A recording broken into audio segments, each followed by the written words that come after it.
Hello, everybody. Welcome back to Game Over Ottawa. Charlie with you, and I am joined.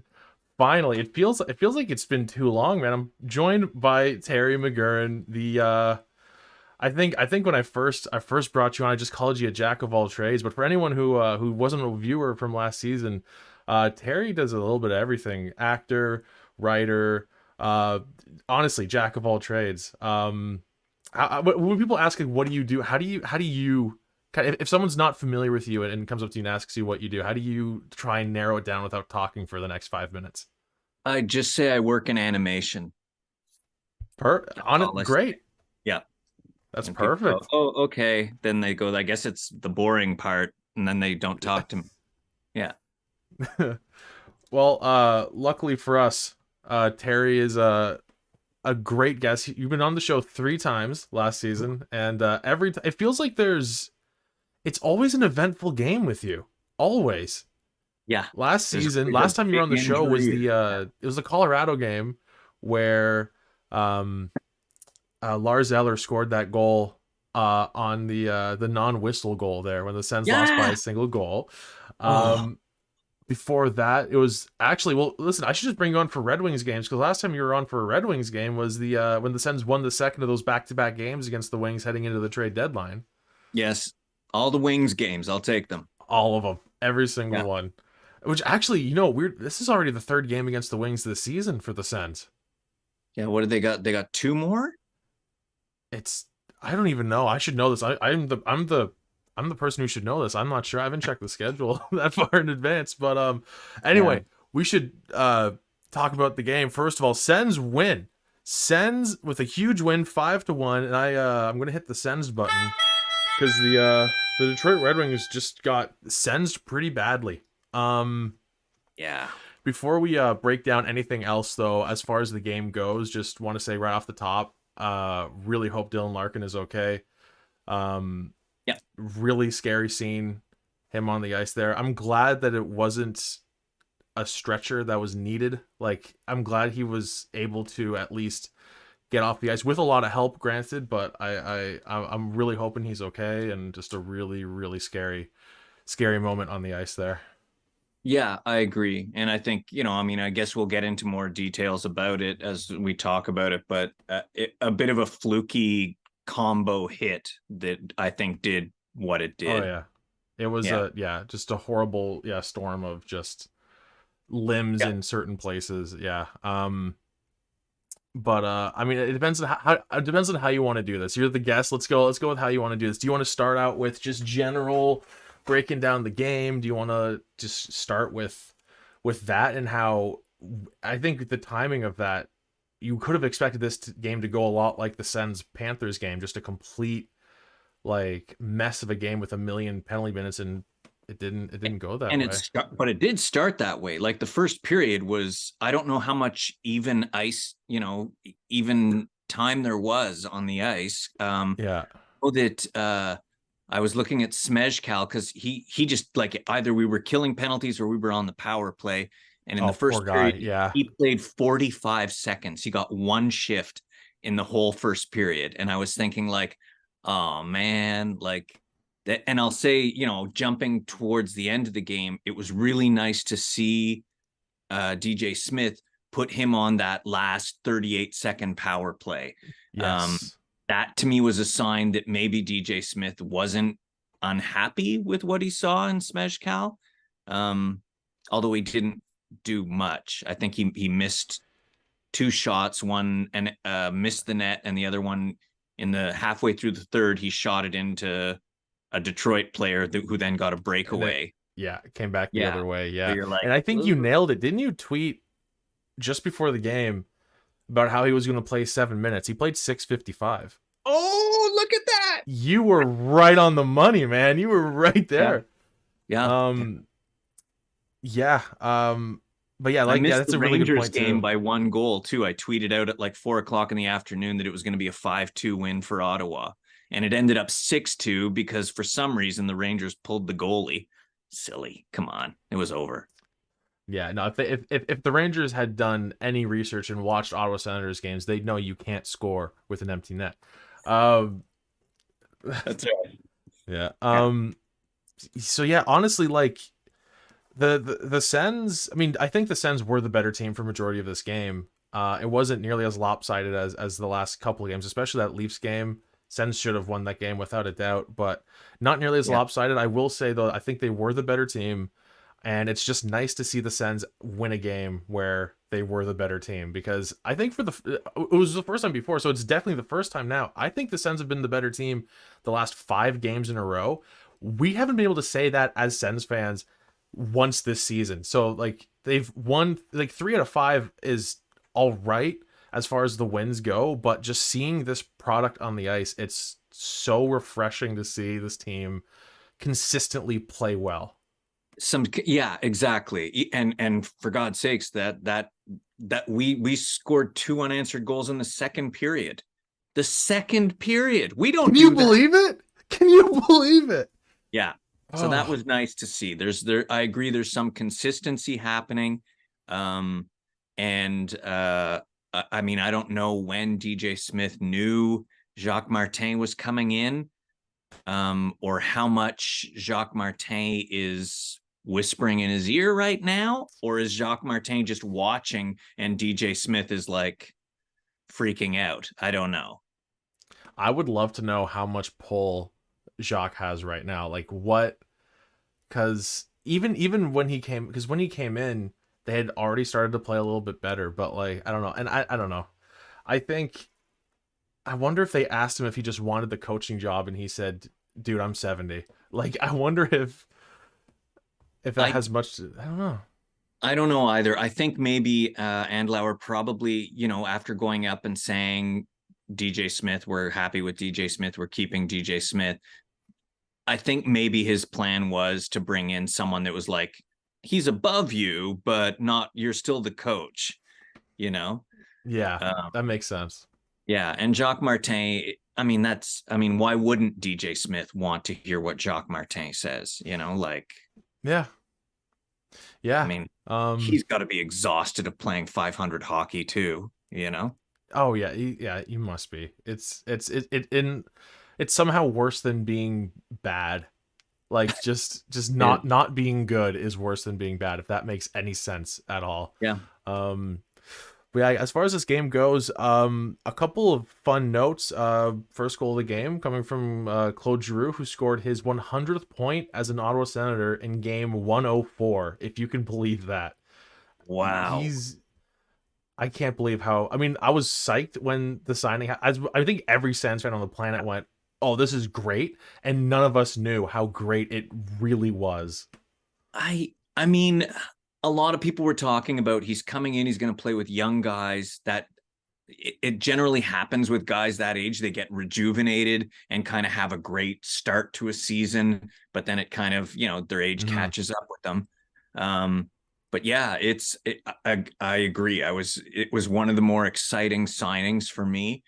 And wow, that's amazing that in game 104 he hits 100 points. It's incredible. Couldn't have asked for better, really.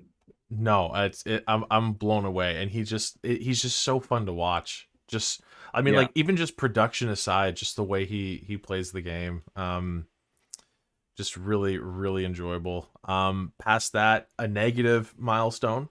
If you're a Sens fan watching this game, Patrick Kane scores his first as a Red Wing to tie things up. You got to score your first on Ottawa. That's part of the NHL.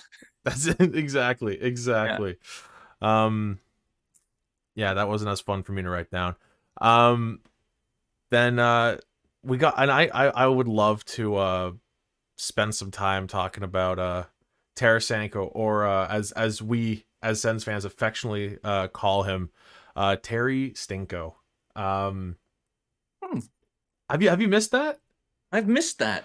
So it was shortly it was shortly after the Sens had signed him, and I don't know who it was. Someone posted a photo on Twitter.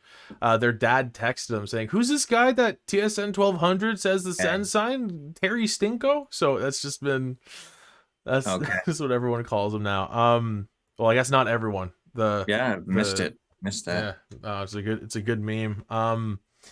Yeah, it's incredible how like, and every time he comes up, it sounds like I'm like ragging on someone, but and I mean no disrespect when I say it's amazing what you can do as a skilled forward, as a winger when your center isn't Rourke Chartier.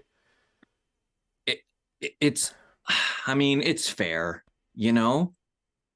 Rourke Chartier's Yeah, got some grind to him. He's got some speed, but he doesn't have the hands. He doesn't have NHL level skill, you know. yeah, yeah, Um, I think Tarasenko's past the point of being able to drive a line. So you yes, put him with a guy like Stutzla, or even like an extended look of him with Norris or something would have been fun. But if they're happy with Norris on that line with Giroux and Kachuk, the Stutzla Tarasenko pair works great. And honestly, yeah, I it's think going and well. Batherson is a great addition to that line too. I mean, we'll get to that goal as well, the Batherson Stutzla connection later on in the game. But Tarasenko, man, this season, I think it's. Let me just double check before I start lying to everybody. Yeah, 19 points in 22 games now. Like, Yeah, I'll can you take ask it. for more? I don't think. I I don't know I if you can. could I could. He's doing a lot of, and it was really noticeable in the Leafs game because it happened twice, where passes that should have been one timers, he's cradling them, and Mm, he gave Wall a chance on both of them to get across. Like he had that open net. Um, so there's part of that where I don't know, maybe he's not as comfortable shooting a wobbling puck or whatever, but you got to think like you just got to hammer it. You got to take a swing at it at some point. He's trying to settle the puck every time, and it's not it's preventing a lot of goals right now for him. that's fair. Yeah. Yes, but you're absolutely right. Everyone's saying his shot is gone. I'm like, it isn't. He's just not doing it. Yeah. Um, but yeah, he's turning out great, and I love seeing him interviewed. He seems so happy in Ottawa, and going back to Giroux, that was one of my favorite things when they interviewed him about signing with Ottawa, and he said watching Kachuk play was one of the big deciding factors for him. Like he said, that's a captain you want to play for, and I was like, oh, he's gonna fit in real well, you know. Right. That's great. Yeah. Yeah. Yeah. Yeah. Yeah. And then as far as the rest of the scoreboard goes, Kubalik only scores one type of goal, and he did it again. Yeah. On what I mean, I don't know. I didn't catch enough copies of. I didn't catch the replay often enough to really find out what Lyon was doing, but it felt like he was just so badly out of position on that one. Just I don't know. Kubalik had like a pretty wide open net to fire at. Yeah, I guess It's he just kind of a thought it weird one. wasn't. I guess he thought it wasn't going to make it all the way across the ice, because that was really like from wall to wall, like from Joe Yeah, to um yeah. And I mean, he's got a hell of a shot when he gets all of it, but I still just I want him gone. Is that wrong to say this early into the I don't think so. yeah. He definitely isn't the that like Yeah. when he first came in, I thought, okay, well, there's a third liner. If you give him power play time, he's going to score 20 goals, Yeah. and he's still kind of in that pace a little bit, but He he's just got is. nothing else going on. Well, that was his fifth, right? So Yeah, he's pretty good on pace for almost 20, if not 20. Um, and I don't mind if he keeps score a few more before it's time to sign Pinto. Like make it so that we get something for you, as opposed to having to sweeten the deal. yeah. Because that's how it started to look at the beginning of the season when he suddenly became the guy you have to move once it was clear they are Yeah, not trading Joseph, not happening. no So way. then, yeah, I think of course, as we said, we hope Larkin is fine, but I think them targeting Joseph, that became it distracted them from the game tonight. yeah, yeah, 100%.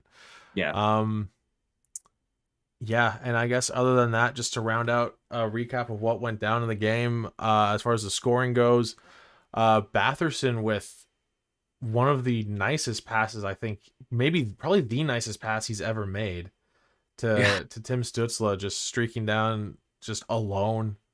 Unbelievable pass and finish. Yeah, just a really cute little flip it to an open space. It was really nice. And Batherson's been playing, like as you said, these last couple games, he's been looking really good. And there was probably a point where I was like, fuck it, I don't care, get rid of everybody, like it's because you're like, I don't know, is it the coach? Is it the I mean, I'm not going to get too excited because really we're still playing 500 hockey, you Yeah. know? Yeah.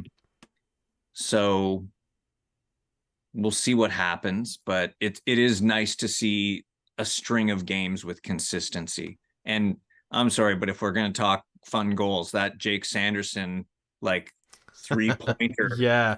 behind the net to in the net was, His back against the boards behind his own net, just yeah, perfect.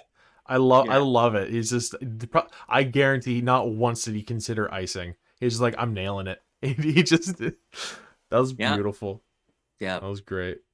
yeah. It was really pretty. Um, but yeah, then I guess, I mean, all right, I've put it off long enough. I guess let's talk about the bad blood of this game here with Dylan Larkin, unfortunately being like what looks pretty bad. So I don't even know how you like break that down. I guess like Joseph is trying to shove him out of the crease. I don't know.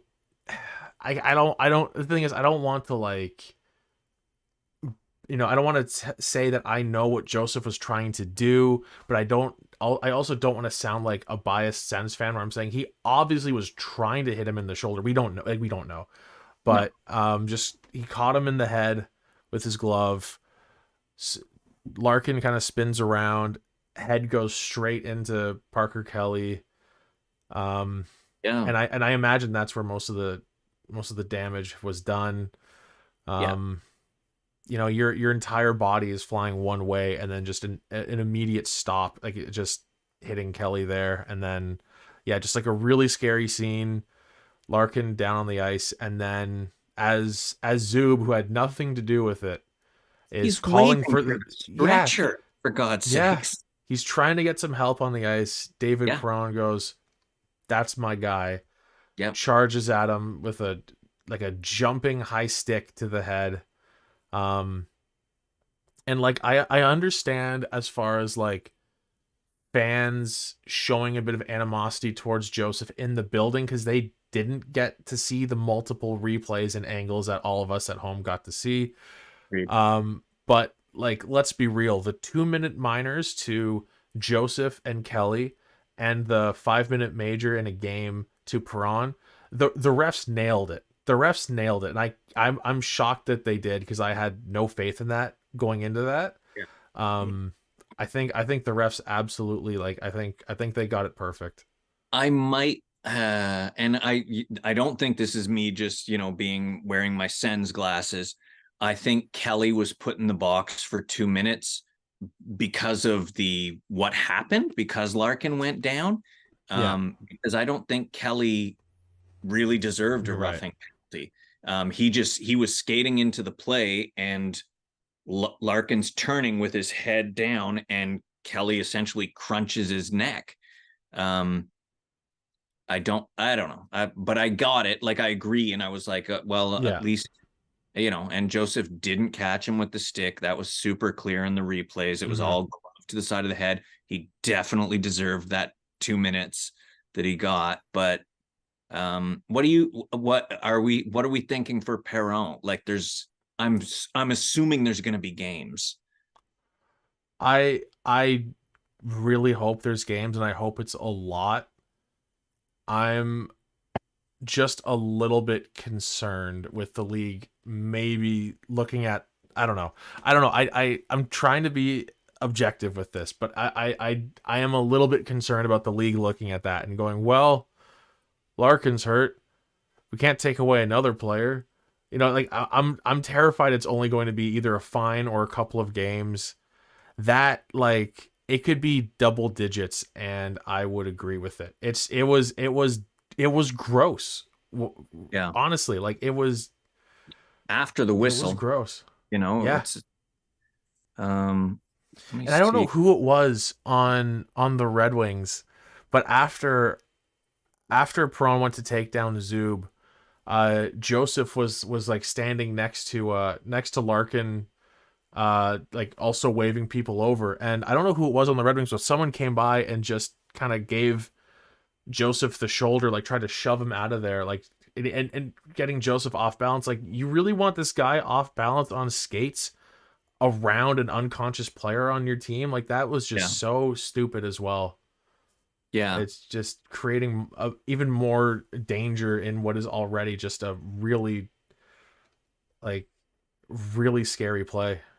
Common to like far more common to see in the like I remember as a kid watching games in the 80s where there'd be an unconscious player lying on the ice and a bench brawl going Yeah, on around him, and you surrounding, see right? him moving, they're moving his body around, and I was Yeah. just, this is crazy.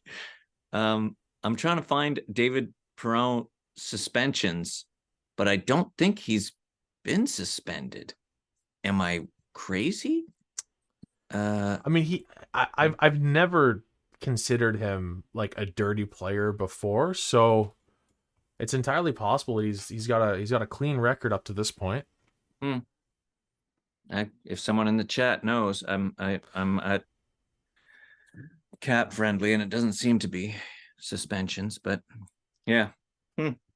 You'd think a guy who's willing to do that That's probably yeah. had, yeah, But I don't know, and like, you know, not to sound like, an armchair GM or whatever. I mean, like, listen, anyone watching the show can look at me and be like, I don't think this guy's played much professional hockey. But like, so I can't say that I've been in that situation by any means, and like the adrenaline, whatever. But like, when Kevin Bieksa was like, well, that's just what you got to do. Like, no, dude, come on. Like, so Perron turns around and just sees a guy waving for help and thinks, oh, that must be the guy who hurt yeah. Well, Dylan Zub had Larkin. fallen on top of him, so like Zub had just Yeah. gotten up off of him, so maybe that's what Perron was seeing. But then drop your gloves and grab him and start punching. Like, take the Yeah. 2 minute instigator. Don't get yourself suspended for 5+ games or whatever it might turn into, but it's NHL, so who knows? Like, I mean, who the hell was it? Was it on who swung their stick at the guy's head and got Oh, Truba. fined? Yeah, Truba. What That is was that? nuts. That's Yeah, nuts. That's, yeah. I So don't know who how knows? you explain that. No one will know. No one knows what he might get, a trophy or cookies or something. We don't know. Yeah. No, but like, yeah, I think, yeah, if Perron doesn't get, oh, what's okay? So what's your minimum? Like, what's the minimum number of games you can go where you could see the a suspension and go, I guess that's okay. 2. It's still Really? it's way light. I think it's way light, but it if he doesn't get 2 games, I'd be really like what? But even the panels say it every time. Like when Truba didn't get suspended, a lot of the panels were like, I don't understand what they're watching anymore. I Mm-hmm. don't understand the criteria they use and how they make these calls. So if it's not just a fine, if he's actually suspended games, I'd take 2. I think it should be 5. Mathot was saying 10. So It was gross. So I don't know. I think gross. we'll see what happens. I'm Yeah. what I that's usually if it with something like that, do you think, I don't know, it might just, like you said, they might just announce 2. If we hear that there's a hearing, that we know that like a much bigger number is going to be on the table. yeah. Because usually they announce the next day if there's going to be a hearing with the player. So we'll find out, I guess, probably Yeah. tomorrow, whether it's 2 or a whole lot more. I I really liked that Joseph ended up on the score sheet as well. Like Yeah. taking all of that heat, that he didn't really deserve. Um, so yeah, him getting a primary assist on that Kulik goal, I was like, yeah, like Did you see him talking to a fan in the penalty box? yeah, with the Yeah, still I look still I still look good though. Like, man, yeah, he's a charmer. he's Let's he's keep a him. he's a handsome man. I will say that on the record. Um, yeah. So I don't know. Really scary play. And it happened so fast. Like watching the game, it happened so fast that I completely missed what happened. Just 1 second, Larkin was up, and the next he's just out on the ice, and that's a scary image. Anytime that happens, thankfully it's not all that common. Like we don't really see that too often, but really it was so fast. Just I guess I mean I don't. He did look unconscious, but I wonder if it was just like when your neck gets crunched like that, maybe he was just afraid to move, like he didn't know how bad it was, you know? Um, I don't know, but he certainly was in a position that kind of said, yeah, I'm unconscious. Uh, yeah, yeah, scary any way you look at it. Just true. not fun to So watch from either end. I think we talked about this last time I was on as well, and here we are again. Um, that Leafs game, we deserved a better outcome. Like Mm-hmm. Wall saved them for Yeah, sure. for Um, sure. and tonight, again, they looked really great. You could say maybe Detroit was distracted, whatever, but um, I don't mind the way this team looks without Thomas Chabot. Oh, I knew I I Hey knew this was man, gonna come up tonight. I knew this this was is gonna come up well, tonight. we are not, it's not like this team is like playing 700 hockey with Chabot in and 500 without him. We play 500 no matter what, no matter who's in the lineup, who's injured, whatever's going on, we're playing 500 hockey. And you've got, I'm so tired of watching, especially on power plays, like Chikrin trying to pull the puck off the right wall and get it back to the center of the ice. Like Sanderson's a little better with the puck, and sometimes he manages it, but usually it just goes back down the wall to Norris or whoever's on that side. Having a right-handed defenseman makes a difference in those situations, because they can stop it along the wall and take it wherever they want. You know, like the lefty's got to pull it off the wall, and so you think like I still look at a player like, and I know Winnipeg won't give him up because they're in a great position and he's cheap, but DeMello, you look like, I mean, who, when we really tanked was when Zub was out. That's when this team looked its worst, was when there was no Zub, no stay at home, like just do the right thing defenseman, you know, who can play still NHL caliber, unlike Hamonic, you know, like, so if you can find a second pairing 18, 19-minute right-hander, I mean, I don't know, and you can get him plus by moving Chabot, is it crazy?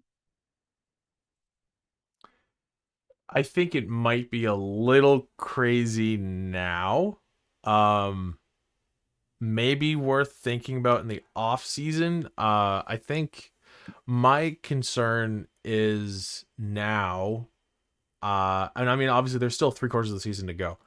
Yeah. But if things stand right now, I want Tarasenko back, and he is gonna probably be wanting a bit more than 5, and it's gonna be for a while. And then you got like the Sanderson contract kicking in next season. The Yeah. cap is going to be going up by, they're thinking, like 5-ish, so that's great. Yeah. But you sign Pinto in late January, and that's probably going to be a very cheap contract now. Yes. Um, I'm way less concerned about making cap space at this point for that. But You've then, got if he plays well next year, he's going to want more. And then I think then is when I'd look at maybe moving one of the 8 million guys. But you've got Murray, Bobby Ryan, who else? Delzato. You've got a couple guys coming off. Colin White. Colin. Oh my God, are we still paying Colin White? Well, it's so weird because the Sens get, so he's not off the books. The Sens get a cap credit next season, and then it's a hit again for the next two, I believe. Oh. It's really I couldn't even begin to try and explain why it goes from like a credit on the cap to back to being like a cap hit after. I have no idea. I don't know how any of it works. But no, you're right. You're absolutely right. It adds up to about 5 million right there. So, and Chabot next year. Well, I guess the thing is, like you said, off season fine, but his modified no trade kicks in next season, and that runs through the rest of his contract. And for the starting next year, I think for 2 seasons he's making 10 million in money. In real money. Okay. Money. Yeah. So that, and I mean, this is season 3 in a row now where he's going to be missing a significant number of games. It might not even be super easy to move. I don't know. He's missing whatever, was missing 4 weeks, playing 3 games, and missing 4 weeks. That might be tough to move shortly after he's back. Not that I am necessarily on board with. I'm not like completely in love with the idea of moving him. I don't know if, I mean, I'd listen to any offers, but like at this point, like that's all I want. That's all I want to hear. Listen to offers. He makes so next year's modified no trade, he just submits a 10-team no trade list, and that runs through the next 4 years. And for the first, starting next season, he's got 3 seasons at a $10 million hit. Well, not a cap hit, $10 million cash. Still the $8 million cap hit. And then his final season, it's back to an $8 million salary. But, and how many games has he missed in the last couple? So in 21-22 he played 59, in 22-23 68, and this season he's going to be below 60. That's a fair bet. I don't know. I don't know. I'm not really one to be excited by the idea of shipping him out. I like your idea of, and I completely agree with you, the Sens. And I mean, JBD is starting to look better, but he is. Other than Zub, there really isn't a steady, always trustworthy shutdown guy. You're right. Yep. You are right. I just don't know. I don't know. It's scary moving a player that, and Chabot's interesting too, because like the fan base is so split. I know people who love him, and I know people who aren't a fan. I don't dislike him. I feel like, and I know most of the people I talk to online say, before we move anyone, I want to see a new coach. And that I can kind of agree with. Like, you go, like, if you've got a coach who understands, like how to use Chabot and how using him for 23 minutes plus is unnecessary when you've got Sanderson and Chychrun and, Zub, and like, you don't need to run him. But there's so many times, especially on a power play, where, even on the left wall, the puck he bobbles it and it's over his stick, and then he either takes a dumb penalty or there's a legit scoring chance against us shorthanded. And it's kind of frustrating to watch that. I trust Sanderson more. Oh yeah, I mean, I saw a few people say tonight, okay, so like Sanderson's definitely the best defenseman on the team now, right? And I said, I just thought, I've thought that since February last year. Like, Yeah. Yes. Yeah. And there were yeah, times where I thought, like, I mean, Tyler Clevin looked so good at the end of last season he that did. I thought, it's gonna be it's gonna be his no waivers thing that might keep him out. But then at camp, he did not perform well. And I mean, it is still like, and I mean, I think the problem, I think our problem as Sens fans is we're seeing how much of an impact Stutzla, Sanderson, and Greg are already making, and we're holding the rest of that 2020 draft class to the same. Like it's not normal that three first round picks. Well, maybe not even, let's not even specify first round. But it's not normal for three players drafted only 3 years. Because remember that draft was in October in 2020 because of COVID. The Right. three of them were drafted just over 3 years ago, and they're all three of them are making such a huge impact on this team.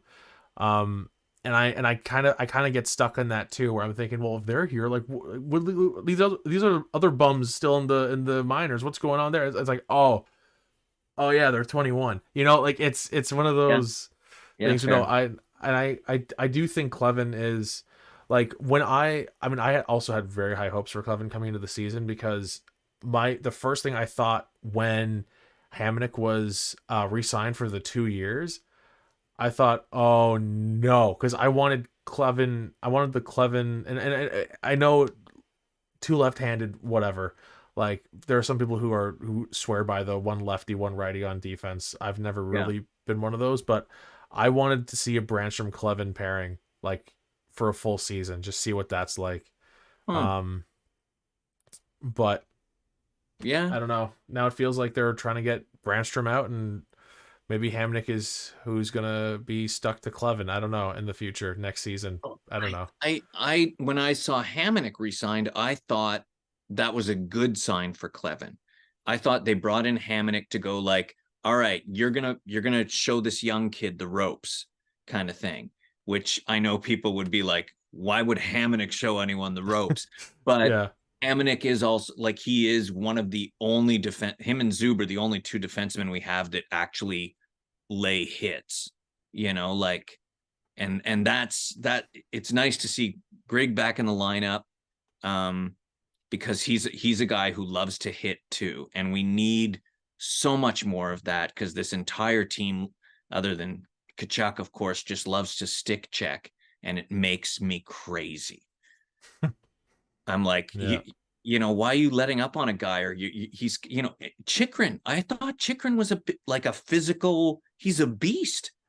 Why is he stick checking at the blue line? There's a guy coming in and he's catching the puck and you're right there. Why are you stick checking him? Just crush him, like, that's what I want to see. Yeah. I'm, not for injury's sake, but there are other ways to separate a player from the puck, and it jazzes the bench up. Like, that gets the whole team going when you lay out a player. Um, so I want more of that, and that's what I wanted Clevin to be, and that's what I thought. I want that. At this point, I'd take. I had Kurt Smeaton was over watching the Leafs game with me. He's the creator of Children Ruin Everything, and he's got a lot of TV shows, and he's an Ottawa boy as well. So and we were talking about that. Like, I was saying, like, at this point I would take Borvietsky back. Like, just having that guy who just crushes people. I miss it so much, and this team needs it, because, man, even if we squeaked into the playoffs, we're a soft team, in my opinion. The tough thing with that is, for some reason, it is so tough to find those guys who deliver absolutely crushing hits, who are also like responsible defensively. You'd think those two things would go hand in hand, but there aren't that many like elite shutdown guys who will also like punish you physically. It's weird to like it's not that common that you find those two things True. together. Usually, if you're like, this guy's gonna hit people into like into next week, they just don't know what to do as soon as they have to do anything else. I guess. And I mean, yes, I when I talk about Borvietsky, like those were, everyone remembers those hits being like, just, man, are you coming down the left side? Because wake up. Yeah, yeah, Um, but I would, I would even take like another Zub, just a guy who's willing hmm to put those hits in behind the net. Like, you want to keep cycling the puck? No, I'm gonna hit you, and that's it. Like, the cycle ends here, as opposed to like stick checking and then the puck's loose and the next guy picks it up and the cycle continues. right. And Lord knows that's really when a majority of the goals have gone in on Ottawa. It's not like odd man rushes. It's like the puck is cycling and our team is just floundering in their own end. And that's why you're like, fucking hit them, separate them from the puck. I don't know. That's what I scream at home. I don't know what you scream. I usually scream about dump and chase. That's what I'm screaming about on a nightly basis. Jumping Jays. God, at least I mean they carried the puck in a little bit more tonight, which was nice. Um, Yes. Yeah. that's been my biggest gripe with DJ is like no matter what his roster is, it's the same game plan. It's always dump and chase. I was telling I was on a show with because now whenever Canadian teams play each other on Game Over, we're doing like combined shows. So like we'll have a host from both teams on the show. And when the Sens were Okay. playing when the Sens were playing the Flames, I was on the show with Peter from Game Over Calgary, and I was talking about how like it's one thing when you're coaching a team that has like Derek Stepan, Michael Del Zotto, and like fucking Cedric Paquette or something. Like fine, dump the puck, fine. Yeah. But like, have you seen who's on the team you're coaching, dude? It's it's unbelievable how they just don't want to carry the puck over the blue line. Yeah. Just no rush offense at all. It's infuriating. It's gotten a little bit better. I don't know how much of that has to do with just DJ being like, let's try something different, or if something's getting through. I don't know, but What oh God, I blank on it. What team did we play against recently that by the end of the first period they were down to 4 defensemen? oh, I can't even remember. Oh, that's which horrible. game was that? I am Yeah, I'd have to go to the blanking. calendar for it.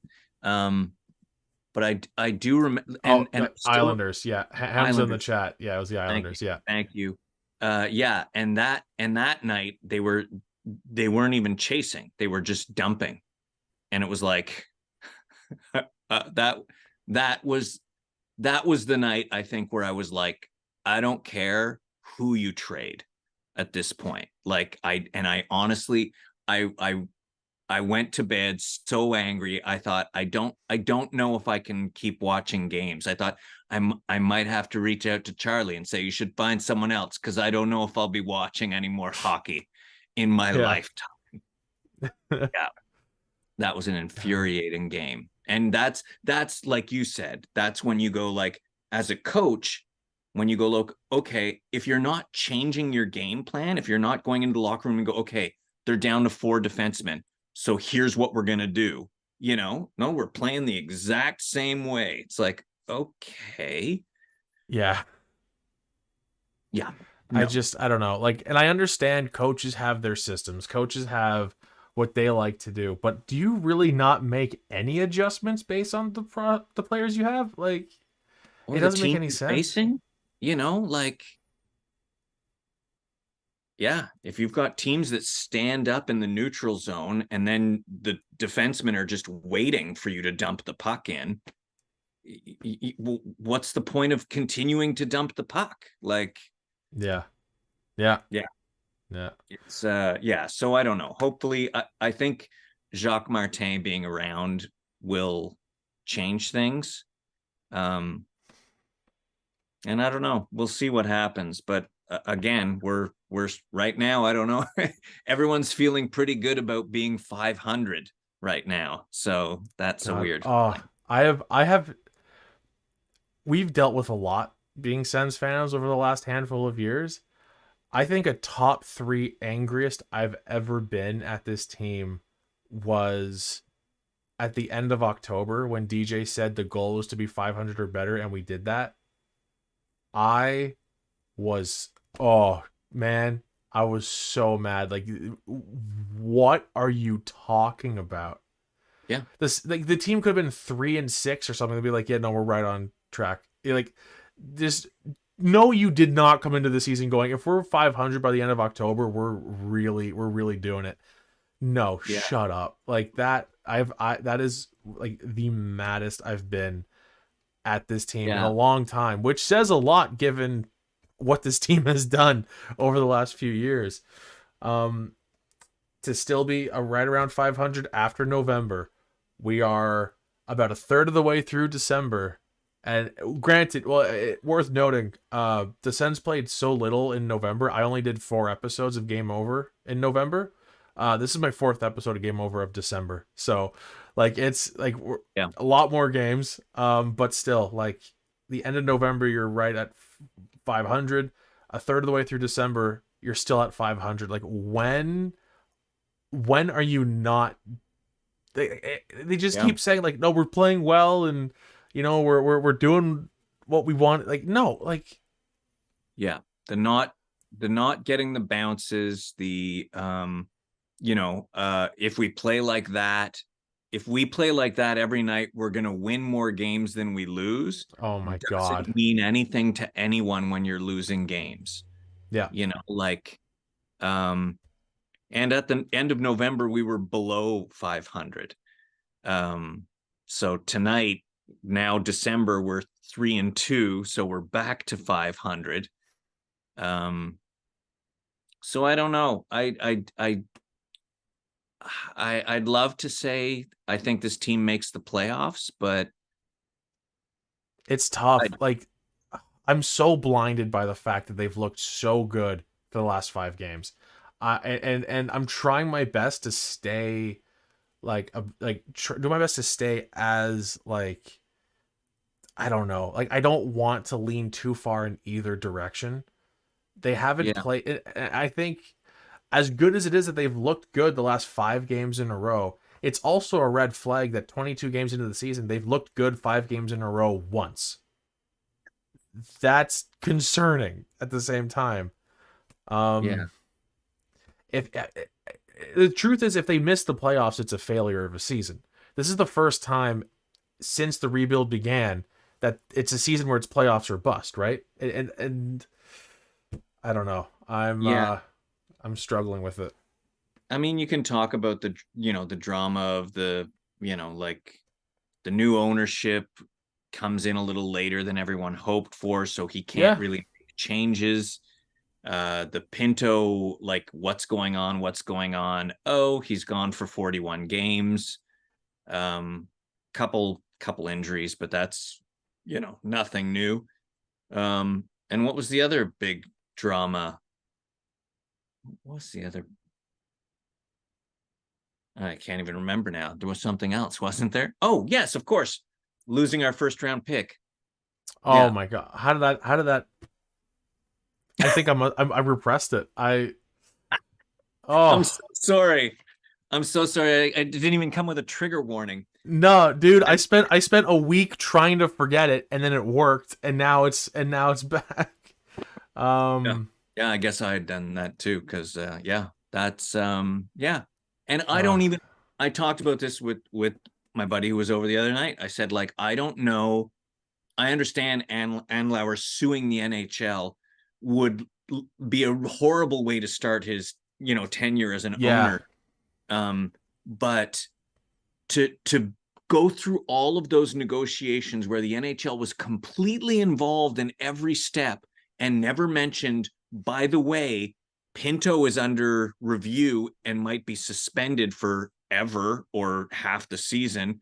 And also, we're going to be taking away one of your first round picks. Like, he's buying what he's buying, almost $1 billion. And the NHL doesn't bother to mention two really big things that might affect the price.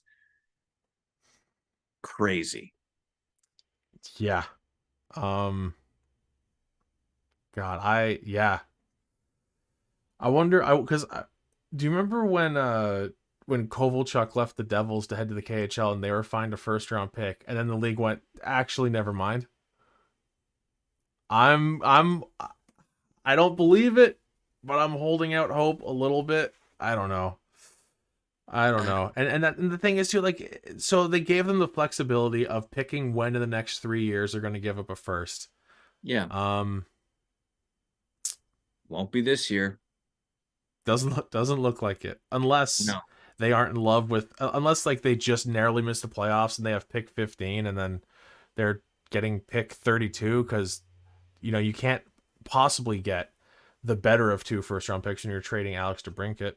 Because when Boston wins the cup this year, which would be the weirdest thing ever, but they're not winning the cup. When the Sens probably have their first round pick, yeah, they will.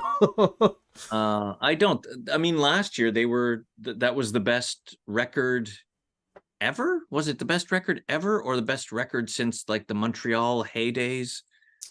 It was. I think they said. I don't know if it was points. I think it was the most wins. I think it was. Right. Yeah. Which is why they're gonna do like the Panthers did, which is, well, sneak into the playoffs and then get all the way to the final. Anyway, all I'm saying is the Sens get the worst between Detroit and Boston's first. Boston is going to go on a run in the playoffs this year, and the Sens pick is going to be even worse. But I wonder if the Sens look at, like, they have like the 15th overall pick. Maybe they aren't in love with the draft class, and they go, let's just get this over with and get rid of this pick. I have no idea. I'd have to think. No, I'd have to think that they would believe that in the next 2 years they'd be better.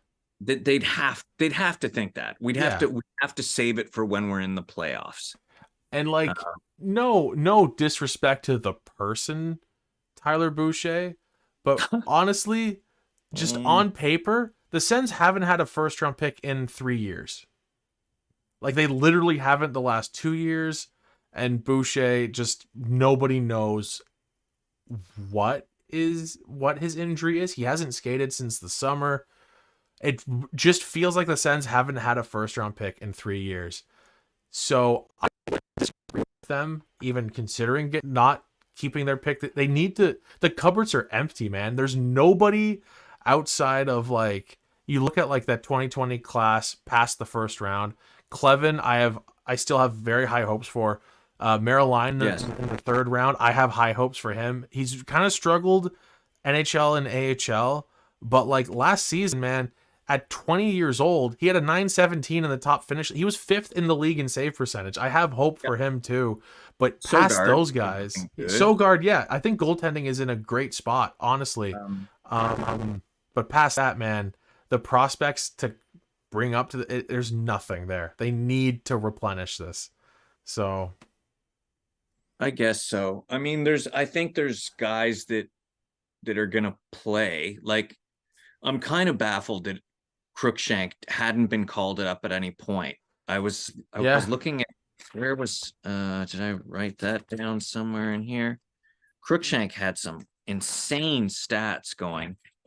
At one point, he had something like 17 shots in his last 5 games, like 7 points, 17 shots in 5 games or something. And I was like, why would you not bring him up? Like, I guess they needed someone to get injured or something to afford, but I think he's not making that much. Anyway, it's I guess, I mean, you don't think Jarventi's going to turn into a middle six anywhere? Or he could. I mean, like, he didn't look good called up, but he also, like I said, like, these guys from the 2020 class that aren't the first rounders on the team right now, they're still so young. They still have time to develop. I still really like Zach Ostapchuk. I think he's going to be really solid too. Yeah, I agree. But man, the last few years have nothing. You know what I mean? Like, yeah, it's rough. And not to say that at the time I completely I loved the DeBrincat trade at the time when the Sens acquired him. I still think that the Chicker trade is a win. But they're steep prices. They're steep prices. Yeah. Yeah. Also on the subject of goaltending as well, though, we never really highlighted how phenomenal of a game Korpisalo had. Yeah. And like there's a couple games in there that have tanked his numbers. That game against Florida was painful to watch. I felt so bad for him. Yeah. I mean, that the one where he had the puck behind the net and he was slamming his stick, going like, Yeah. "Someone come get this!" Like, it's unbelievable how some fans, I've seen it quite a bit on Twitter, will blame Korpisalo for a loss in a game like that, where you're like, "What are you talking about?" Like, we had no structure in our own zone, and like he has no help most nights, none. Yeah. And if anyone's actually watching Korpisalo starts, he makes minimum 2 phenomenal saves every game. He's constantly jumping around doing something crazy, and then like lets in what looks like a softball because nobody helped him at all. Yeah. So after that Florida game, I was saying on the show after that game, I was like, dude should ask for a trade. Like it was that bad. It does make me wonder, like if Miralainen and Sogard fall apart, and like one of our goalies goes down, like who do you I just can't see. I don't understand UFA goalies coming here at this point, because they see what happens to like everyone's numbers, and they see, Gustafsson leaving and becoming like a superstar. And look at Talbot. Yeah, like amazing, comes to Ottawa, horrible, leaves Ottawa, back to amazing. It's like, it's hard to watch. And that is kind of one of the things where people saying like DJ's got to go. It's hard to argue that DJ's got to stay. I don't know, because you got to move something. If you're not trading your defense, if you're not moving Chabot for like a stay-at-home guy, you got to get rid of DJ at some point and see what someone else can do. Yeah, and like just on paper, this defense should be so good. So when you're watching the best defenseman on the team look lost in their own end, it's I mean, I don't know, you kind of have to point it to the coaching staff. So I don't know. And if DJ wants to say we're just not executing our game plan, you can go, okay, but that's 4 years of us not executing our game plan. Yeah. So you might not have the right game plan for these players. And if that's the only game plan you coach, that's on you, Yeah. Oh, this is so here's some positivity though. This is fun. From Hamza in the chat, Stutz just surpassed Alfie for 5th most goals by a Sens player in their first 4 seasons with 79. He needs 12 to pass Tkachuk for 3rd, 23 to surpass Yashin. Like Stützle's had a slow season as far as goal scoring. Slow season, yeah. When he puts up 30 goals in the last 60 games here, is anyone shocked? I won't be. No. So let's see here. So in the list of, let me do the math here. So he just passed Alfie for 5th. So there's 4 guys ahead of him, right? Or is Alfie in 5th now? Because the only names here, Tkachuk is in 3rd. Okay, so he needs 12 more goals to pass Tkachuk for 3rd most goals in the first 4 seasons. He's going to score 12 or more goals this season. Yeah. Past this point. He needs, okay, so Yashin is in 1st. He needs 23 more to pass Yashin. He's going. Right? Like, that feels like the safest bet, that Stützle is going to score 23 more goals this season. I would think so. That would be such a great, like, what a, Yeah. is Betsa in there? Who's on that list? I'm not sure what the actual list is, but yeah, like and it's amazing that Stutzla, like, it feels like hasn't looked his best in a good handful of games, and the dude still has 26 points in 22 games. Like, he's Well, everyone's talking about that tape on his neck. There's been a lot of talk about that as, like, is this some sort of, like, is his shoulder not feeling right? Like, what is that? Is it preventative, or is it something nagging him? I haven't I've seen, yeah, I've seen like a few guys with that. I have no idea what it is. It's not the same stuff that they were trying to keep Norris's shoulder together with. Like, that looks like a different. I was It's just, like, oh, here okay. we go. Okay, yeah, you're right. He's 4 goals away from passing Spezza, who's in fourth. Okay. There's the list right there. Okay. All right. Yeah, I So knew he had to be somewhere on that. yeah, but no, this I think we agree. He's going to pass Yashin with 23 more. Like, Uh, yeah, yeah, and because that would put him at 29 goals on the season. So that's important to me. That's why he's gonna do it, because it's yeah. important to me.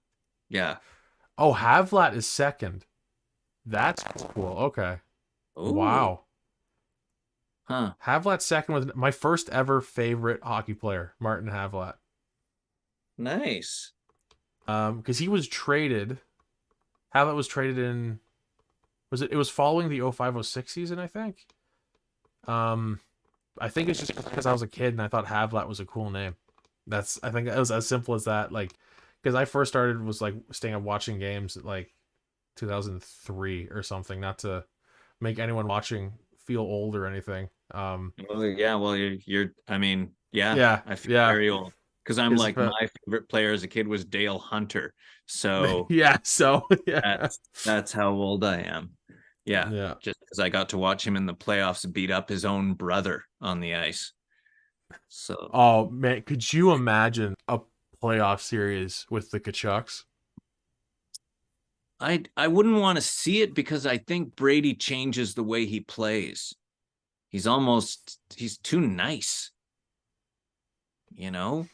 And Brady's that's not his style. Like, even when his brother does shitty things, you see them chatting at center ice with their hands over their gloves over Yeah, their yeah. mouth so no one can see what they're saying. And even who was it in the Florida game? They said, I think they made a promise that they would never fight each other, you know? But I bet his I dad think is like, I think yes, they promised their mom or something. yeah, yeah, I think Keith probably wants to see them fight. yeah, Honestly, like exactly. Yeah, he'd yeah. probably be like, yeah, yeah, yeah. Just teach Matthew a lesson finally. Yeah, I want to see the outtakes from that commercial where it just got dirty in the. Yeah. That would See, be pretty. I loved that commercial the first time I saw it, but when I'm seeing it a dozen times every game, I'm starting to get sick of it. Yeah, yeah. I kind of want to see the French version every once in a while, but have you seen that one? No, what's that? It's the Mathieu brothers are it's the exact same commercial in French with Joseph Mathieu and his brother. Is it really? Yeah, yeah. So it's the really the first time ever where I've seen like two Ottawa Senators in a national commercial, which is kind of I guess cool. there aren't any other French speaking brothers. Yeah, him and P.O. Yeah, Pierre Yeah. Olivier. Yeah, yeah. Wow. They do the French one. Yeah, and it's the exact same spot where they're fighting and get separated. Yeah. Cool. I had no idea. Fun fact. Fun Yeah, fact of the I'll show. find it on YouTube and send it to you. Yeah. Perfect. Yeah. Um. Yeah. I just noticed that we've been going for over an hour, man. That just flew Oh, by. oh, yeah, that did. Yeah. Uh, huh. Okay, who got the helmet? Do we know that? Someone in the chat? Oh, that's a good question. Yeah. Let me see if I can. Let me see if there's any. Oh, no, it's away games. Did they bring the helmet on away games or is it just the home games? That's a really good question. I don't know. You'd think that they'd bring it along. Let's see if the Twitter account posted anything. Not seeing anything. And it should be Korpisalo if anyone's going to get it. Interesting. I mean, it's not like he faced a shit ton of shots, though. I understand. He made some great saves. Was it 30 saves on 31 shots? Oh, I guess, yeah, that is pretty good. But I mean, you got, yeah. Like Giroux had 2 points, a goal and assist. Chychrun had 2 primary assists. Tarasenko had a goal and an assist. Hell, I'd give it to Joseph just for just to piss off Detroit fans. God, and like Further. you know, not to say that we're, you know, that mean spirited, but like, man, there was some nasty shit being said by Red Wings fans online tonight. Just some truly awful things. And I'm sure I'll be doom scrolling for the rest of the night, just reading through things and stopping myself. Oh man, I've like, if this were 10 years ago, I'd have gotten into a fight with every single one of them. And I've grown as a person. I've stopped replying to conversations that have nothing to do with me. So good on you. Yeah, sometimes I don't have that strength. Other times I'm just like, I'm just gonna block you just to save myself. I'm gonna block you. Yeah. But that was a really fun game. That was a really fun game tonight. It really, really was. It was great. And you know, I have this fight with my dad every time we ever watch games together. If it's a blowout, even on the Sens side, he goes, "Well, I prefer closer games. I hope they score a few goals." And I'm saying, no, give me 8-0 Sens wins every night, every night. Yes, please. So, yeah. Hey, I have one more question for you. Did they ever find out? Do you know the Leafs game when the lights flickered in the last? Yeah, I never heard anything about that. Okay. No. I wondered if it was ever solved. There was a lot of talk. I mean, a lot of Leafs fans thought it was on purpose. Yes, exactly. That's what they said. The Ottawa fans didn't react, or the Ottawa players didn't react like they knew it was going to happen. And I'm like, that's a really the team down by a goal with possession of the puck and 40 seconds on the clock didn't stop playing. That's right. Yeah. Oh, that sounds pretty guilty to me. You know, like. Yeah, they might have been focused on trying to score a goal, but yeah. No, I saw a lot of talk about it and zero actual answers. So I don't know. I saw someone say, "Listen, we can't even get hot water at the Canadian Tire Center. You want the lights to work?" So that was like, are we back to the Melnick days? Like, someone pay that bill. Yeah. Anyway, this honestly, man, it's such a pleasure having you on the show. This could go another hour if I don't wrap things up here. So, fair. Yeah, I think yes, yeah. With that, we'll wrap things up. Thank you everyone for tuning in. Especially, you know, if you were watching live, it's Saturday. Every other team's playing just about. So, great to have people tuning into the show. And if you made it this far into the show, whether it's live or you're watching after the fact, do us all a big favor, hit that like button, because the algorithm gods like that, and we just kind of go by what the YouTube algorithm likes. And of course, subscribe to SDPN. We're closing in on 100,000 subscribers on the network, which is pretty fun. It's pretty fun, pretty amazing. Just a little independent sports network, and it's going well. It's honestly, like, you know, not to talk up my bosses and sound like I'm being held at gunpoint or anything, but genuinely, like, best job I've ever had, best coworkers I've ever had, and everything about the way they're doing things at SDPN, I cannot praise enough. So, closing on 100K. I don't know if there's any plans on from the SDPN account in the chat. Everyone remember to smash that like button. That's right. Smash the like button. And of course, go Sens go. Thank you again, Terry, for being back on the show, man. It's always a pleasure. You're always a great guest. Fun. I'd love to bring you back on later this season, and we can talk about trading Chabot again. I'll always sneak it in. Yeah. Yeah, we'll figure out another time for you to be on the show, man. It's always a blast. So, thanks everyone for tuning in. And next Sens game, actually, you know what? I should probably kind of queue up what the next game is going to be before I sign off. The next game is going to be against the Hurricanes on Tuesday, and Mod will be hosting that game. So Tuesday, I should have known it's only going to be a few days away because 15 games in the month of December, so it's jam packed. And 15 games again in January. I'm going to keep talking for another 10 minutes now.